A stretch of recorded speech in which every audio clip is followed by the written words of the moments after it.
Good morning. It's June 21st. Ron and I are here today to talk about several topics. I have a license agreement with Ron to utilize his materials. The agreement requires me to share this notice with you. I do have his written permission to utilize his products in this manner. This disclaimer protects us, all of us, everybody here in the meeting, and everybody who watches it. The information that will be presented today is for educational and informational purposes only and should not be construed as advice. Anything we talk about is covered. Nobody's giving anybody advice. We're just sharing our experiences, and you alone are responsible for how you evaluate and utilize the information that you learned today. And our agenda today is to talk about the current vision status.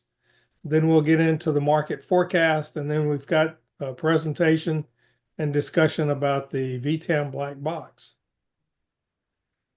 The current version is J. It was updated June 19th. It improved fundamental option and chart data issues.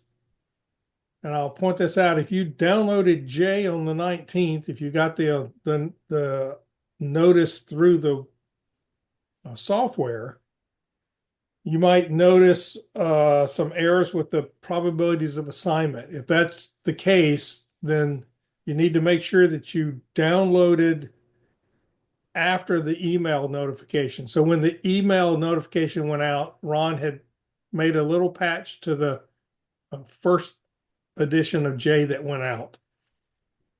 So if you downloaded after the email, you've already got the patch in there. If you think you've got problems with the probabilities of assignment, let Ron and I know, and we'll work with you to make sure you've got the current version.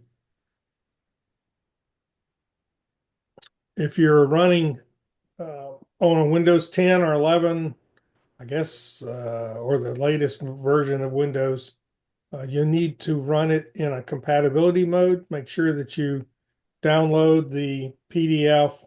We go through and talk about how to set it up to run as an administrator and in the compatibility mode for Windows 7.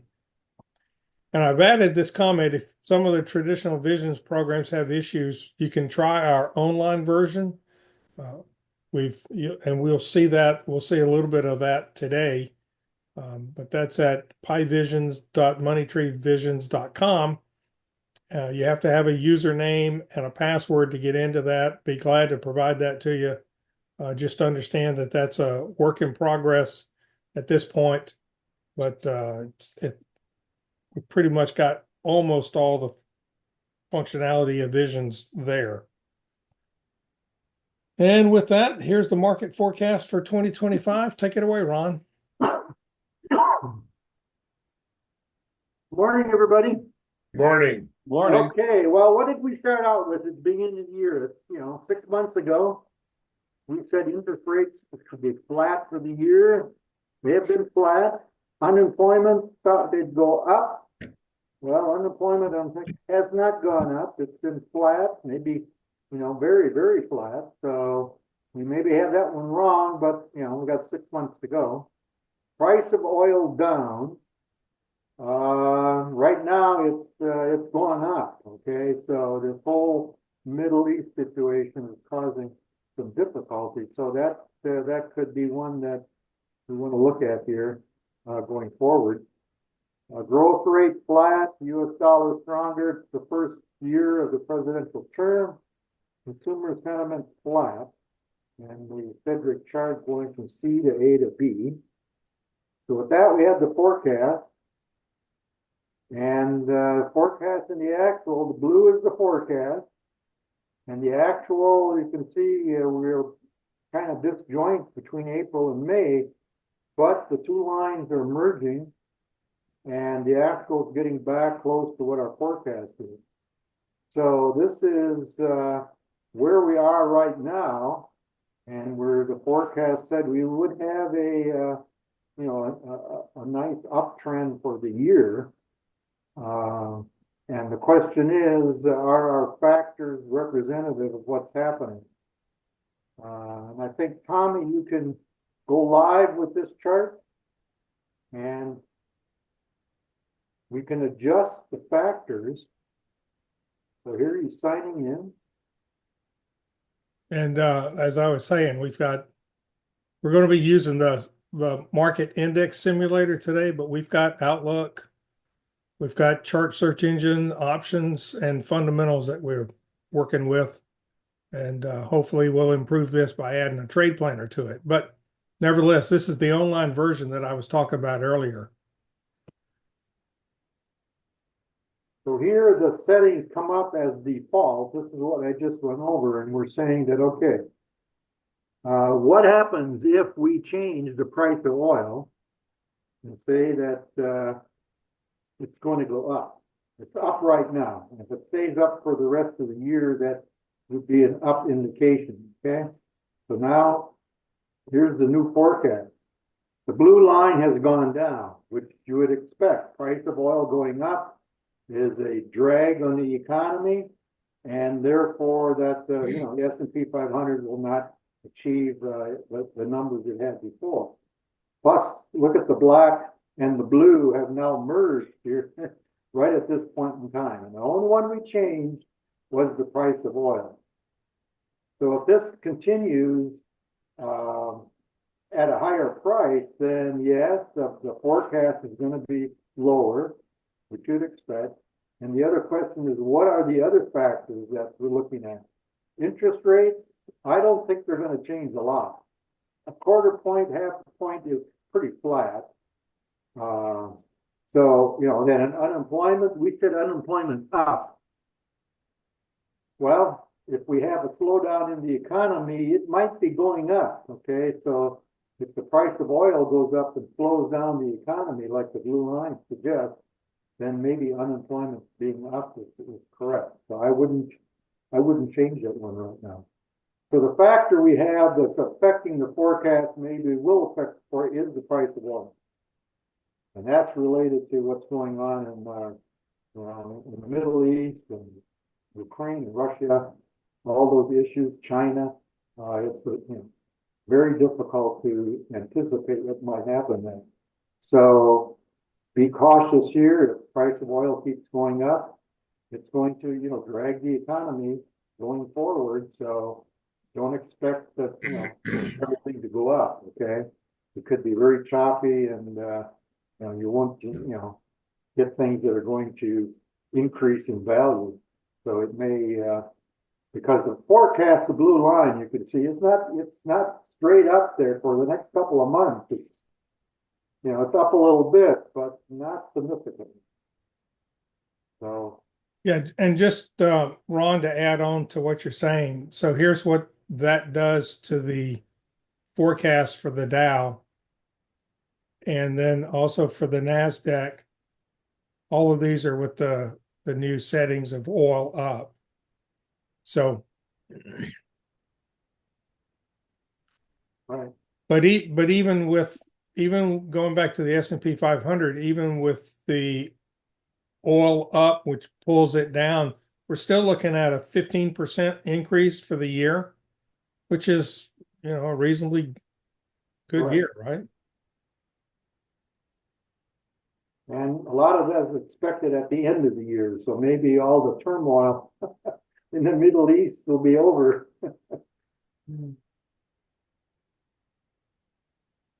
Okay. So that's where we are in the forecast. Then we have outlook. What in the next 90 days here, what do we expect? And based on the last couple of months, we see a continuous uptrend. So the factors that were indicate on the full year forecast, you saw that it was going up. This is just kind of supporting that situation that yes, if you look in the short term, the S&P 500 is going to be moving up. So, the recovery there in the April, big significant drop in April is all already recovered. Which is a short period of time, a couple of months, coming back to where it was, in the February timeframe. So it's got a lot of room to go up in the next 6 months. Any Any questions? comments, questions? I noticed that the November in each of those charts has a big leap. Is that related to holiday spending? What do you suppose is going on with that? It's just the volatility that we use to address the S&P 500. Okay, Tommy, you can explain that. Yeah, what we've got in the model is that we're looking at the previous performance, and so we're looking at historical performance of the market, and then we're interpolating that into the current year. And then with the economic factors that Ron has, then we make adjustments to those. So that's how that all comes about and comes together. So, it's based upon, looking back into the past in terms of the market performance. But it's 5 years though, right, Tommy? Yeah, we're looking at 5 years in the So current if you look model. at the volatility each day, each trading day, and back up 5 years, that's the number that's indicating what's going to happen on this year based on those 5 years for that particular date. So it's a way to look at, and that's why there would be if November, if that upturn is kind of history and it happens each year, then the forecast says, yeah, it's going to happen again. And it's kind of, that's the way it's been, and that's what's driving it, going to drive it up. So it's not random. It is based on past 5-year history for the volatility for that day. Right. Well, that makes sense. Yeah, I'm looking to see if I can find the chart, the picture that did that.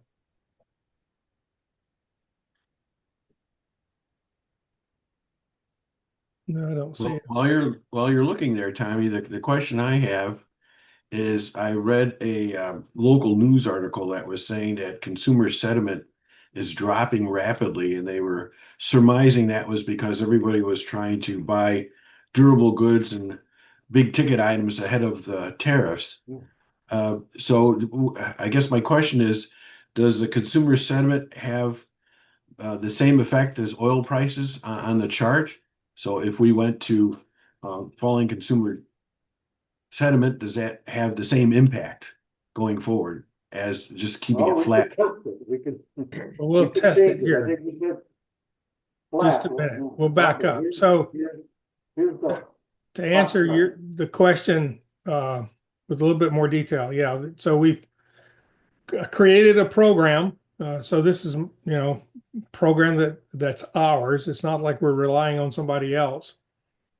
And we look at the average daily percentage move, and this is over 5 years. We looked at 10 years. We looked at 20 years. I mean, there's a lot of difference whenever you start doing it, but we felt like 5 years gave us the greatest relevance to the current marketplace. So that's kind of the back end of what we've done. Okay. Now this is current as of today. So our model is, used different time periods, things. All right. So back to Dave's question. You wanted to change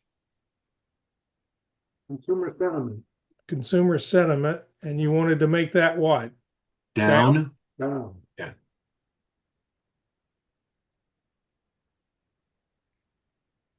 That brings the blue line even further down. Further down. Okay.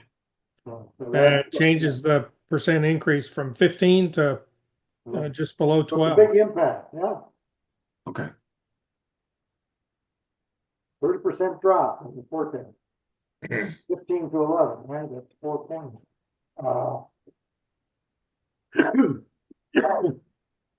It is fairly significant over the course of a year. Right. Yeah. Well, about 3%, 4% impact on the market. All right, thank you. Sure. That's interesting.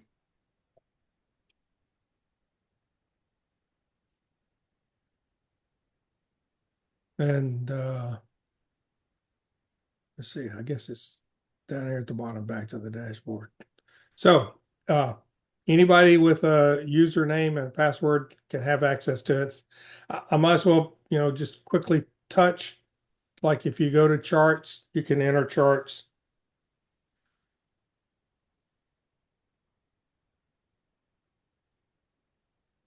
Oh, wow. And we, regular visions shows this as a straight line at the current price. But we've actually designed to where you can see the squeeze taking place. And you've got all the metrics and information here in this green box, where you can see what the optimization date is, what the settings are for VTAM. So you can actually take these parameters, manually input those into visions if you want to see the visions chart. But at this point, this is what we have. Chart program is working. No identified bugs to that yet. It's very, very clean. Thank you. The option search.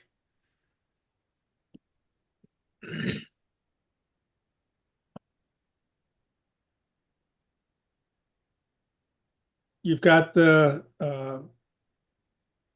state, the buy limit, the buy rank, the gold score up here in the bar. The default, I say default, the program's coded to only give 5 expiration chains. I'm going to change that to where it, provides like 10. That's just a simple programming. And it also defaults to plus or minus 5 strikes. You can change that to 10 or actually see all. To make the best fit star appear on the left or the right, I had to add these blanks. So they're printing at this point to where you can kind of see that. But there's maybe some format issues that I want to do in terms of making it prettier or cleaner.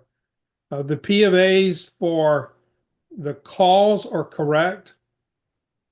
I'm still checking to make sure that the P of A's on puts are, and I currently think that they're not. Okay, so if you're going to look at the P of A on puts, they're not correct. Calls are correct. So Tommy, when you do a search, multi company search, how much faster is this than using this desktop stuff we use? I haven't put a stopwatch to it, but I'll give you an idea. So let's go back to the dashboard. Let's go to the charts. So give me some chart symbols. Okay, let's do NVIDIA. Let's do Ford F and Chevron CVX.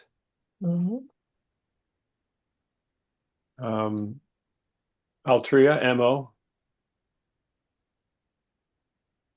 Scott, throw in there Scott Moore, give me one, Scott. IONQ. IONQ. Yes, thank you. I'm betting. Reason why, you'll see why I asked Scott. Okay. Okay. So we've got 1, 2, 3, 4. We got 5 stock symbols. Okay. Start your stopwatch, and you tell me how long.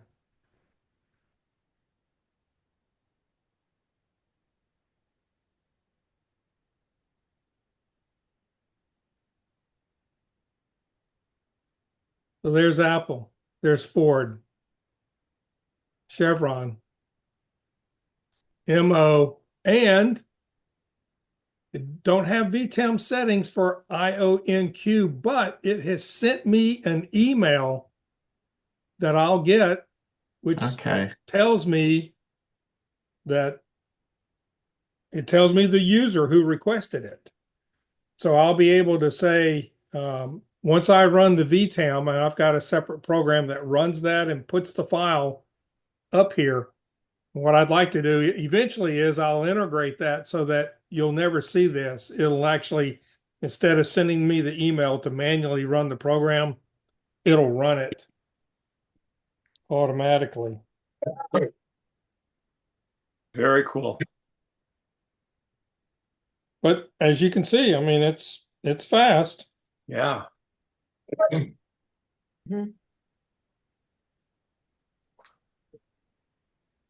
So, and Ron, you did a list of what was it, like 20 stocks? And Oh, it takes a while. oh, yeah, see, the thing is, you don't see progress until it's done. But Right. it displays the whole list, so, Right. So a little indicator there that things are okay. yeah, Right. I'm If you got a looking big at, list, you say, it must be broke, I'll just quit, right? I think I mean, it was a long list. I say it was 20 stocks or something like that. Ron actually told me, he says, I got up from the computer, walked away, and when I came back, boom, they were all there. Right. But yes, right now, the way the software works, it gets all the information and then it displays it. Wow. And I Oh, might it's be able to so get a good. progress bar put in place. Yeah. Okay. And then for fundamentals, I'm still working. I'm still working on the fundamentals. They do come up row by row. But as you see here, I still get some NAs on the data, and it apparently sometimes it's just a matter of doing another search and it'll come up, or you can search by itself. And see, it's got all the data there when you search by yourself. So I'm still doing some research as to why when I have multiple searches, I don't always get the data. But when I search individually, it comes up. Mhm. So little quirks. I mean, it's what I'd call a beta version at this point. Work in progress. It's a work in progress, but I would say that's a peek into the future. I'm waiting to see Ron shake his head. Yes, right. Well, I really like what I've seen so far, Tommy. I think it looks fabulous. And me too. Good. Yeah, I've gotten to the point to where anytime I want to look at a chart, the thing I like about it is the outlook aspect of it. Let me go back and show that. So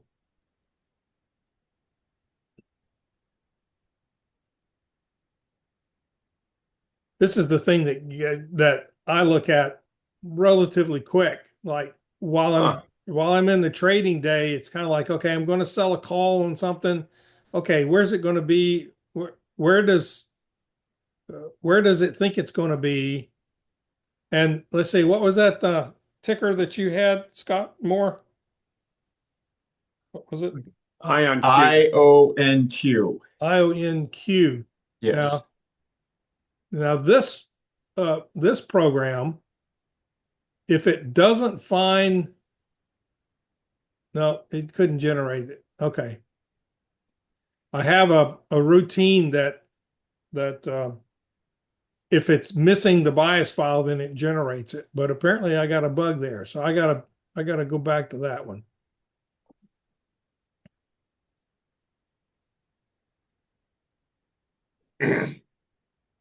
Yeah, I like what I'm seeing too, but I will go with Chuck Yeager's advice. Never fly the A model of anything. So I'll wait till you get the bugs worked out. All right. So now that you've invoked the airplane language, okay, there's Yeah. Boeing. Boy. So Boeing doesn't have a very good outlook, okay? Yeah. So don't be selling puts on Boeing, okay? You might want to buy them. Yeah. Right. Uh-huh.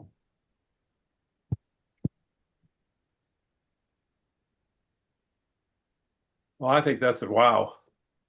I do. I like the format a lot. Thanks.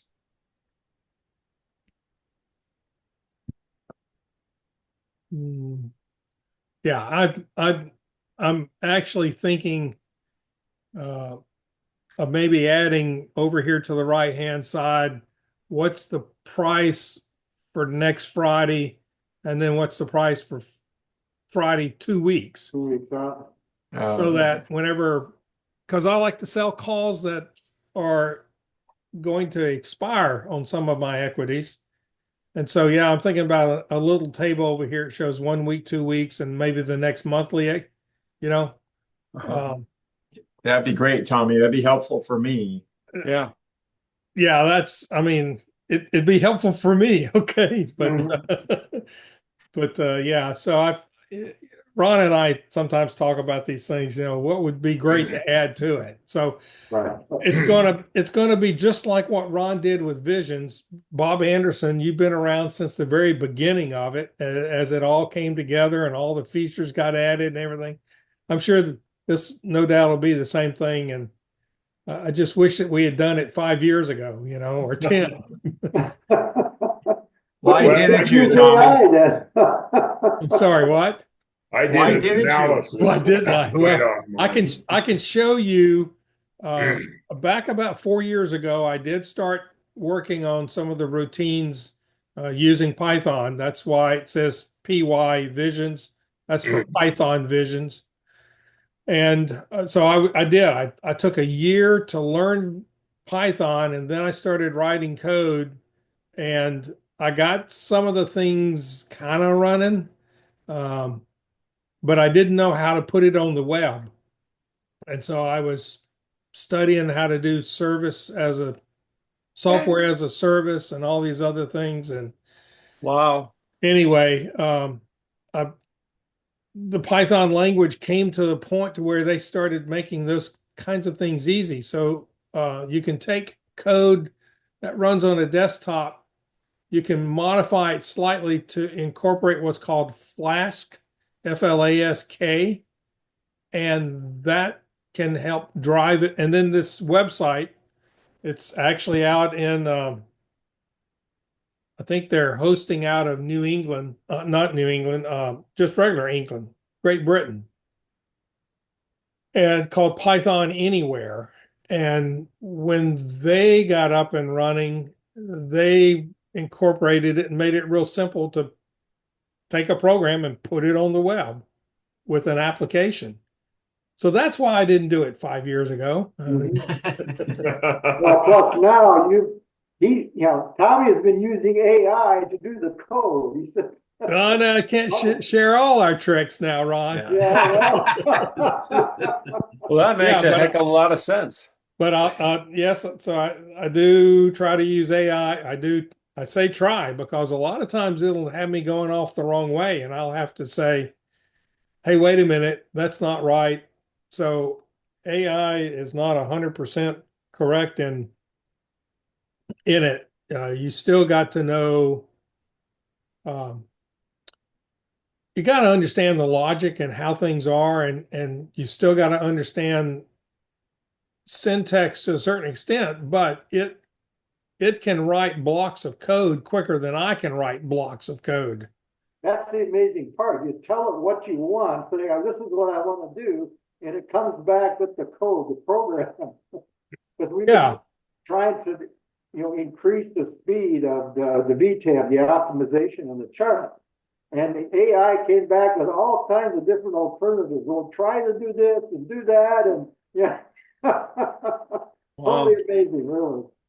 Yeah, I mean, Ron and I worked for a couple of months on the optimization process to narrow that down. And of course, then we thought we had a great one, and we were using that for a month or two, and then I'm like, "Hey, wait, this isn't really what we want." And then because we did a hybrid thing, and anyway, that's a lot of details. But we took a hybrid approach with machine learning as well as a brute force approach. And then later I got a faster computer. And so now, like I was talking to Ron yesterday, now I'm developing code that's unique to the capabilities of the hardware that I have. And um, so I'm learning a lot of, Ron did it back in the Apollo system because he only had so much processing power and storage and everything else. And of course, here I am kind of running up the same thing. It's like I've got all these cores that are sitting on a chip, and I can write code that manipulates how the cores and how the hardware handles the software. Oh, It's yes. So he's optimizing 10 charts at a time. You give each core a chart and say, okay, go at it. Well, I was In given parallels. each core a ticker, and of course, then when we sit down and we start optimizing, we're looking at 4,000 and some odd number of combinations, and so so those have got to be handled, written into memory, taken back out of memory, handled. And when you parallel process it, that's the buzzword. And you've got all these 10 workers working on it. They've got to know how to talk to each other so that they don't replicate. It's a mess. wow. It's a mess. You are really into it. Hit deep there. Yeah, I'm deep into it. Do you ever get a day off? Yeah. Don't talk to my wife, please.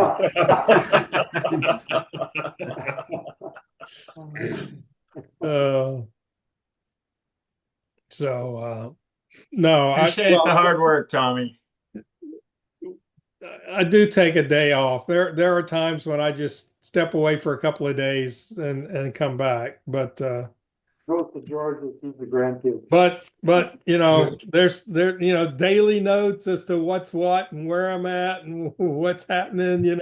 So yeah, it's. Well, Tommy, I'm building a website, and the developer's in Great Britain, and he has some problems, but it sounds to me like you could solve them. Now, don't you take him away from our work. Yeah.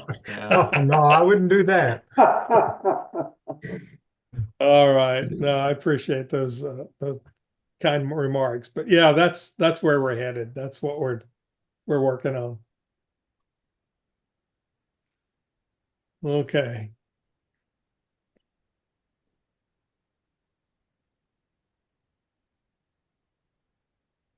Let's Do see. you look much at what manufacturings are doing? I don't.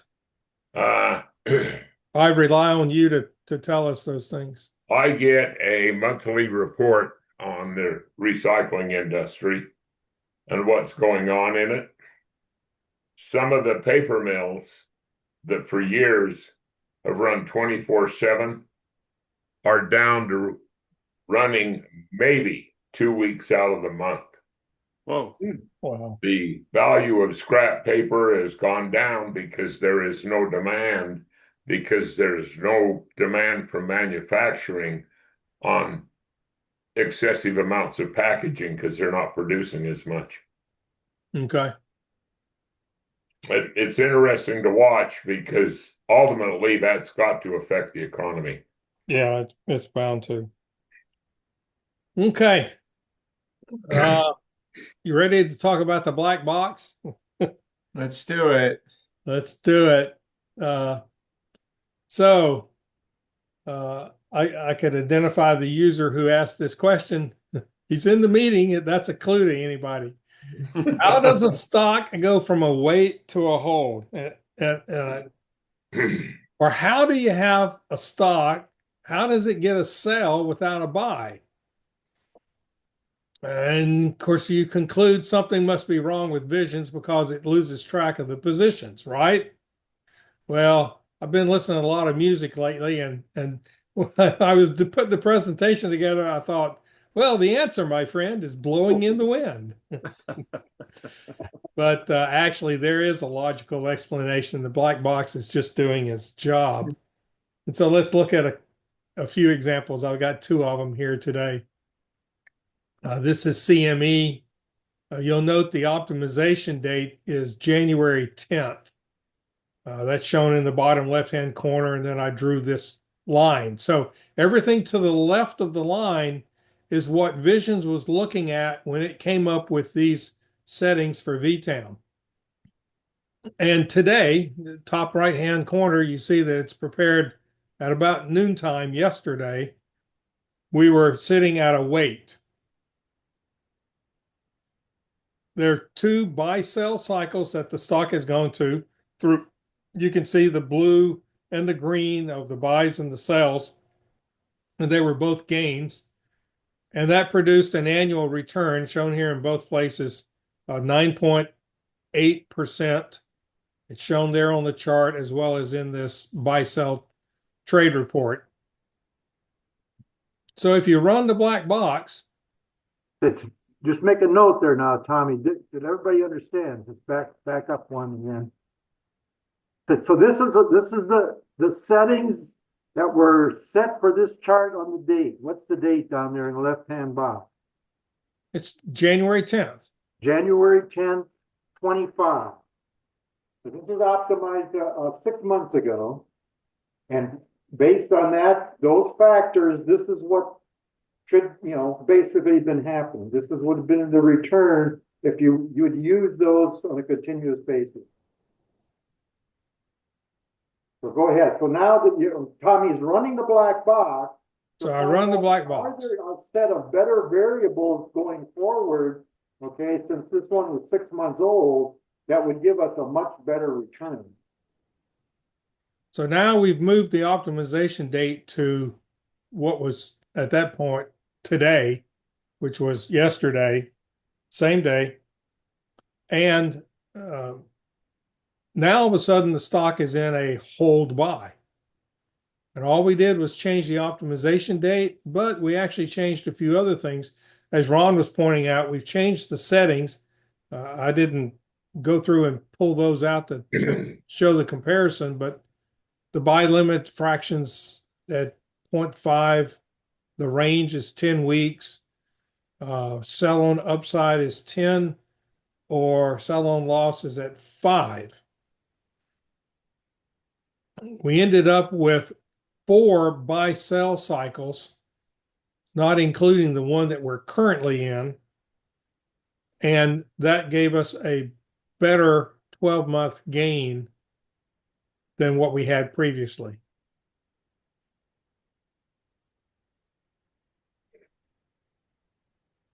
Let that sink in for a second. So let's go back. So the optimization in January had a buy limit fraction of 0.5 with a range of 20 weeks, with a sell on gain of 5% and a sell on loss of 5%. And then we got to go through the animation again, but you can see we go from a 9.8 to a 26.53% return. So it gave us better settings. That's how, and so then suddenly, I mean, if you follow this for a few more days, it's going to take a while because the sell on gain's pretty high and we're at the early part of a buy cycle here, buy sell cycle.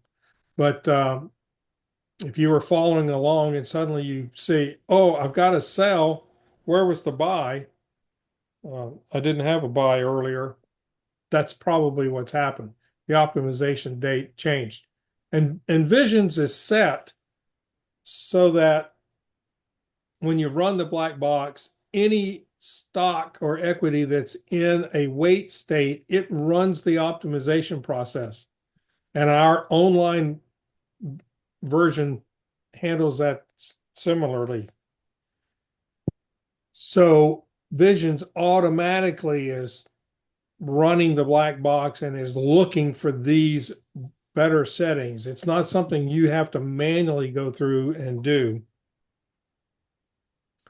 And so here's the summary. I said the black box has done its job.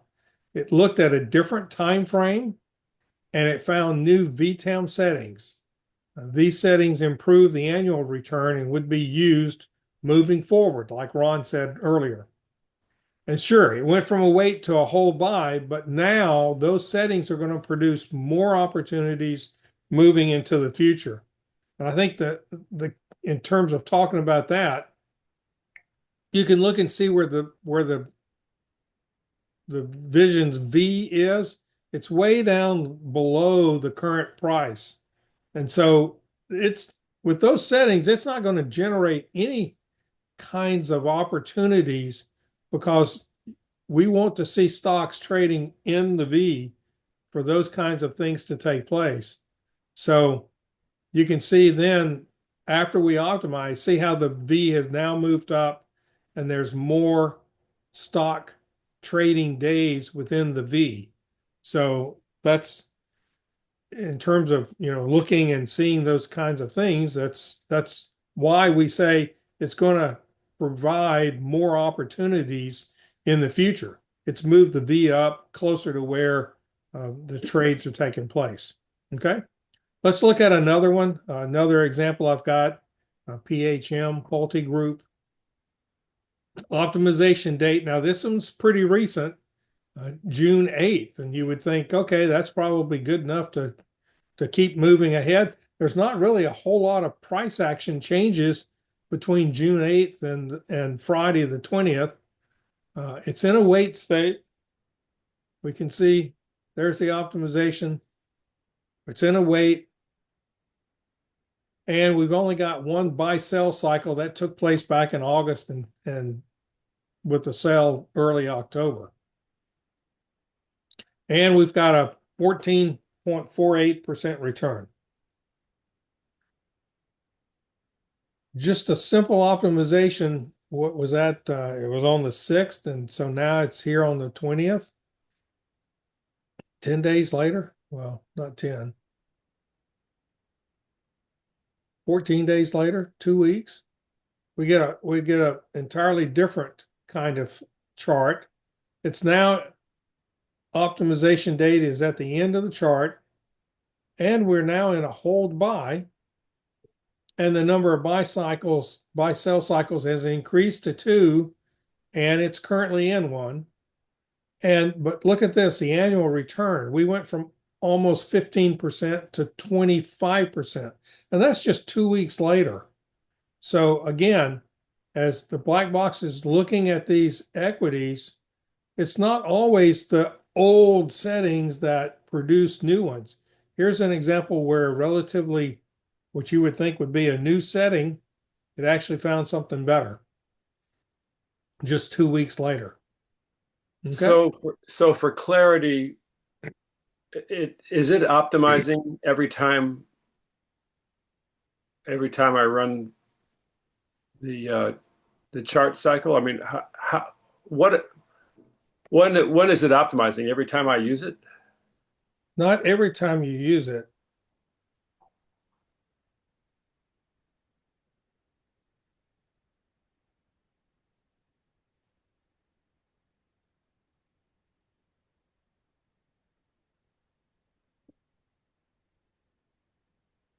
So when you get a chart, just regularly get a chart, okay? Uh-huh. It doesn't run VTAM. Okay, now XLF is in a hold. Optimized on 6/8. If to see the trades that I've been showing you, you click the show trade button. That brings up that little chart for you. Okay. So it's not going to run while it's in a hold. Now, if you press this run button, it'll start optimizing and it will look for a better return. Okay. So what primarily, I want to point out two things. Give me a second to get my thoughts. Okay. First, if you want it to try to optimize on a wait signal, you can turn this on. If you turn that on and you bring up something that's in a wait, state, and I don't have an example right off the top of my head, it will run the optimization. Let's see what Southern is. It's in a hold, so it's not going to run. Okay. Boeing, let's see where Boeing is. Okay, so Boeing was in a wait, and without me doing anything, now it's running the optimization. Okay. And that's because I had the chart. I did the click on for chart. And now we're going to have a very important lesson. Everyone pay attention. Do not stop the model. Even though there's a button here that says stop model, don't stop the model. Isn't that correct, Ron? Well, yeah, I mean, that's there as a kind of a end precaution that looks like it's stuck. Right. So you'll normally come up with a solution in a couple of minutes. Right. So just go get a cup of coffee, chill out. Okay. So it did not, let's see. I don't see that it found, it found better settings because now the optimization's going to 621, but it's still in a wait. Okay. So that demonstrates clicking the run VTEM on wait signal. The other thing that Ron and I do is if we have a list of equities like the trade alerts, then we'll have that list there, and then we run the black box for the list. And when we run the black box for the list, it will run the optimization for us if something is in a wait state. If it's in a hold or a sell, or it's in a what I call a rest period, which is 3 days after a sell, Visions doesn't allow for another buy, has to wait 3 days. I call that a rest period. Then it just returns what the current VTEM settings yield. So that's the two ways that it happens. Now, That's the running. reason I'd put that button there is if you take the Dow 30 and you run charts, and if you say, optimize for every chart, it takes a long time. And that's why you have to set that checkbox on, saying, run the black box. You can do it overnight on a big list, which is fine. That way you can get the latest settings. What Tommy is demonstrating here is the fact that it's very important to run the black box when it's in a wait state. 6 months back showed, wow, look at the change. If we would have ran the black box every time we saw a wait, you would catch those better settings. Because you never would have got a buy for 6 months on the first example. But if you would have optimized every time you got the chart and it was in a wait state, you would get better settings if there is a better setup to get a better return. You would have found those buy sells much quicker or over time on those 6 month periods. But he also demonstrated within the chart you could run the black box also. Is that also state dependent, or is that just going to run it regardless? You press the button and it's going to run it. That's So not you're saying dependent that on the state. maybe it's in a buy hold based on settings that are 2 months old. You say, well, what is it if I rerun it right now? Okay. And you have to press the button to accept those settings. Okay. It asks you, do you want to use these settings going forward? It asks the question. If you say no, then it'll just keep the old ones that are there. If you say yes, it's going to write the new settings and save them. Next time you get that chart, you'll get those settings. Okay. Right. So, and the thing that we've been trying to work on is speeding up the process of running the black box, because there's, 5 different variables, and the combination of those is, I don't know how many thousands of combinations there are, but there are very many. Currently, it's almost 5,000 combinations is what Python Visions is set up for.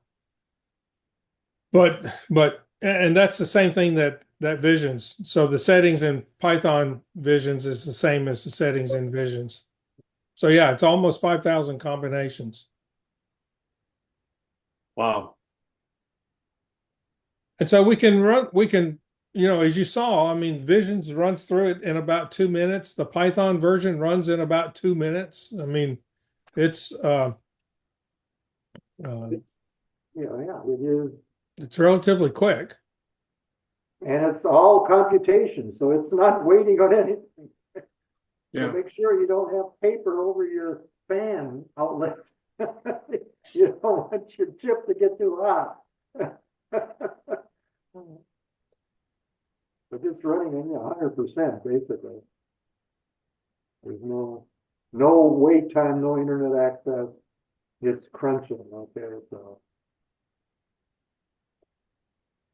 But Tommy, if you could put that first example up, I just wanted to show that, what the new settings, the opportunities that it brought up. Okay. Go back to that. Yeah, I can go back to that. Okay. Okay, so look at all the way there from, was August, September to now, no opportunity, okay? And the next slide will show, okay. Run the black box, and now, and the key is look at all those the gold dollar signs all the way along. Every one of those gold dollar signs is a buy opportunity. So go back in time, if you would have run and got new settings, you would have identified opportunities almost every month, okay? Which weren't there before. So it's important that you have to rerun the black box to get these opportunities identified. Okay. Every gold dollar sign is an opportunity. If the stock already you bought, you look at the blue beads there to the right, there's 2 of them. The second one in, you'll notice there's gold dollar signs up on top, which are opportunities to buy. Those are hold buy situations. So if you haven't, so you don't really, not late to the stock, you still have an opportunity. If you rerun the VTAM and it says, well, now it's up in a hold buy, it's the buy, okay? It's in the V. The parameters are such that still is a good opportunity. So it's trying to identify all those opportunities over time, but you have to rerun when it's in a wait state, okay? I know that's the issue is it takes time to run the black box, but I know everybody has their favorite list, as long as it's not, 2,000. If it's 100, you have an opportunity to rerun that 100, and maybe only half of them are in a wait state at any time. The rest are all in a buy, hold buy situation. So that's why sometimes I say cut back your list, because you'll have favorite opportunities that everybody looks at. Everybody, I know Bob Anderson there has his favorite list. Yeah, it's 100. It's just shy of 100. There you go. See, so And I ran it last night. And so that's kind of the key to the success too, is the fact that you don't want to look at thousands of opportunities. It's just, on different equities, it's impossible. Okay, narrow that list down to sectors that you like, sectors that you understand, etc. Because I think your success will be much higher. Well, my list is stocks that I've made money on. There you go. So, and I still make money on. Yep. Hey guys, so I'm just clear. So how often should we rerun it, or how often would you recommend? Well, Once to a answer week. Ron says once a week. That's what we've been doing. Right. But you can split On the it up. trade alert, Do on a fifth every day. Do some every day, okay? Okay.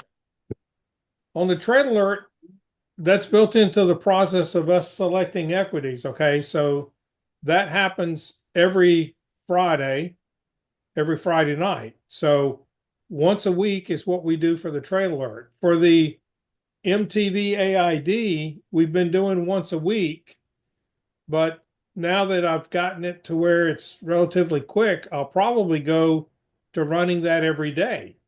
After the alert goes out, then I'll run it. And that'll give us new settings for the next day that'll be used. Because one of the things on the AID service, we want to try to push out those results as close as to 10 o'clock as possible. So I don't want to take an hour or an hour and a half like it does for the trade alert service. This last night it took over an hour for it. And I don't want to do that midday for the AID service. So AID will get optimized after the alert goes out. Okay. Thank you. Okay.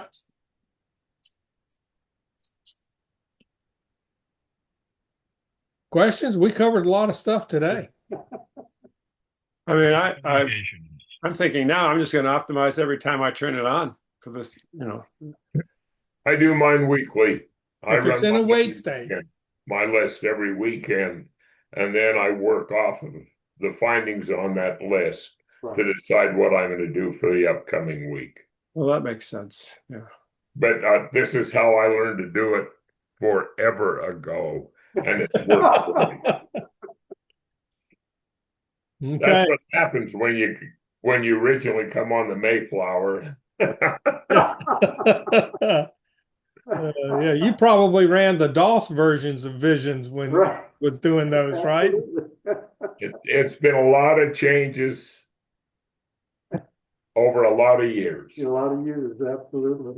All right then. Tommy and Ron, I think there's one thing clear after listening to this presentation is that you are not retired.